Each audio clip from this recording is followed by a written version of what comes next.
अगर कल सुबह आपके बैंक अकाउंट में 1 करोड़ आ जाए तो क्या आप सच में रिच बन सकते हो? शायद नहीं, क्योंकि अगर माइंडसेट वही पुराना है तो 1 करोड़ भी एक न एक दिन खत्म हो जाएगा। दोस्तों, रिच और पुअर के बीच सबसे बड़ा डिफरेंट बैंक बैलेंस नहीं होता, डिफरेंट होता है उनकी थिंकिंग का। एक इंसान पैसा मिलते ही सोचता है मैं इससे क्या खरीद सकता हूँ, और दूसरा इंसान सोचता है मैं इस पैसे से और पैसा कैसे क्रिएट कर सकता हूँ। और आज की वीडियो में हम बात करेंगे उन 7 माइंडसेट शिफ्ट की जो आपकी मनी थिंकिंग को कम्प्लीटली चेंज कर सकते हैं।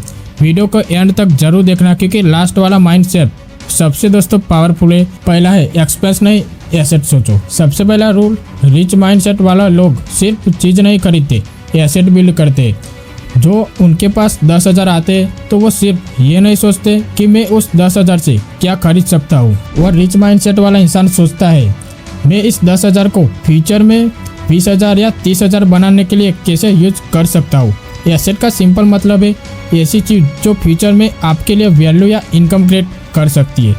स्किल भी एसेट है, नॉलेज भी एसेट है, बिजनेस भी एसेट हो सकता है, कंटेंट चैनल भी एसेट बन सकता है। इसलिए अगली बार जब आपके पास पैसा आए खुद से क्वेश्चन जरूर पूछना, ये पैसा मुझे सिर्फ खुशी देगा या फिर फ्यूचर में इनकम भी क्रिएट करेगा।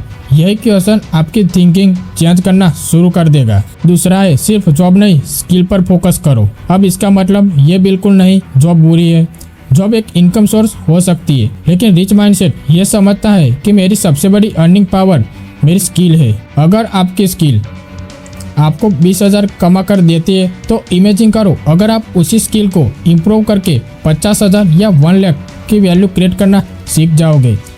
इसलिए सिर्फ सैलरी बढ़ने का वेट मत करो, अपनी वैल्यू बढ़ाओ। कम्युनिकेशन सीखो, सेल्स सीखो, मार्केटिंग सीखो, टेक्नोलॉजी सीखो, कंटेंट क्रिएशन सीखो, कोई भी वैल्यूबल स्किल सीखो, क्योंकि दुनिया आपको सिर्फ इसलिए ज्यादा पैसा नहीं देगी कि आपको पैसा चाहिए, दुनिया आपको उतना पे करेगी जितनी वैल्यू आप क्रिएट कर सकते हो। तीसरा है क्विक मनी चक्कर से बाहर निकलो। आज सोशल मीडिया पर हर जगह एक ही मैसेज है, 30 दिन में लखपति बनो, 7 दिन में बिजनेस स्टार्ट करो, इंस्टेंट इनकम कमाओ। लेकिन रियल लाइफ में वेल्थ यूजली ओवरनाइट क्रिएट नहीं होती। रिच माइंडसेट वाले लोग शॉर्ट टर्म एक्साइटमेंट के बजाय लॉन्ग टर्म कंपाउंडिंग को समझते हैं।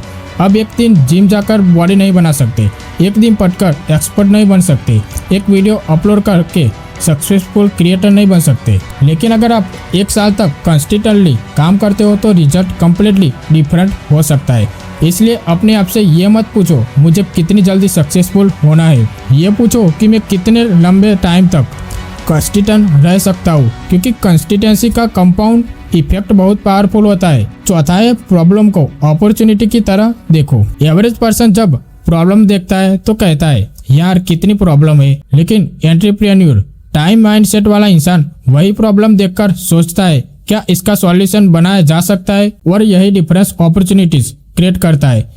लोगों को किस चीज में प्रॉब्लम है, किस चीज में उनका टाइम वेस्ट हो रहा है, किस चीज के लिए लोग ऑलरेडी पैसे स्पेंड कर रहे हैं। आप अगर किसी रियल प्रॉब्लम को बेटर सॉल्यूशन दे सकते हो तो वही एक बिजनेस अपॉर्चुनिटी बन सकती है। इसलिए प्रॉब्लम से भागना बंद करो, उन्हें ऑब्जर्व करो, क्योंकि कभी कभी जिस प्रॉब्लम को दुनिया प्रॉब्लम समझ रही होती है वही किसी के लिए अपॉर्चुनिटी होती है।